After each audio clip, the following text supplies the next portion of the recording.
ভারতে এয়ার ইন্ডিয়ার Boeing 787 dream liner বিধ্বস্ত হওয়ার ঘটনায় প্রাথমিক তদন্ত প্রতিবেদন প্রকাশ করেছে কর্তৃপক্ষ। তারা জানিয়েছেন উড়োজাহাজটির ইঞ্জিনে জ্বালানি বন্ধ হওয়ায় দুর্ঘটনার মূল কারণ। তবে কী কারণে ইঞ্জিন কাট অফ হয়েছিল তা এখনও জানা যায়নি। আহমেদাবাদে 12 জুনের সেই ভয়াবহ দুর্ঘটনায় এয়ার ইন্ডিয়ার উড়োজাহাজ ড্রিমলাইনার বিধ্বস্ত হয়। 242 আরোহীর একজন বাদে 241 জনই নিহত হয়। ভারতের বেসামরিক বিমান পরিবহন মন্ত্রণালয়ের অধীনে চলছে তদন্ত। তাদের প্রাথমিক প্রতিবেদন সম্প্রতি প্রকাশিত হয়েছে।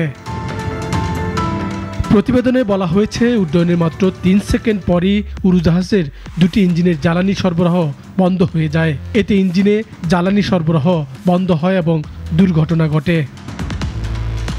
ইঞ্জিন নিষ্ক্রিয় হওয়ার পর গতি দ্রুত কমে যায়, বিমান নিচে নামতে থাকে। পরীক্ষা করা ককপিটে ভয়েস রেকর্ডারে পাইলটদের কথোপকথন থেকে এই তথ্য পাওয়া গেছে।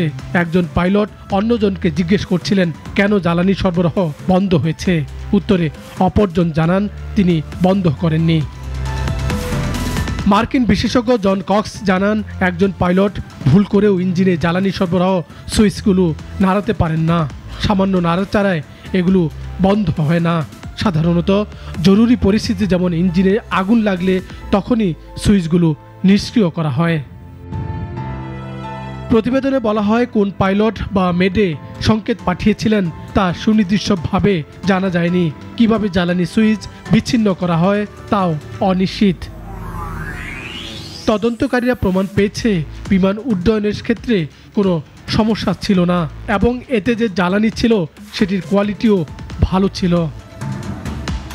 তদন্তের এ পর্যায়ে বোয়িং এবং বিমানটির ইঞ্জিন পরিচালনাকারী এবং প্রস্তুতকারকদের জন্য কোনো পদক্ষেপের কথা সুপারিশ করা হয়নি। সাইদ আরমান, নাগরিক।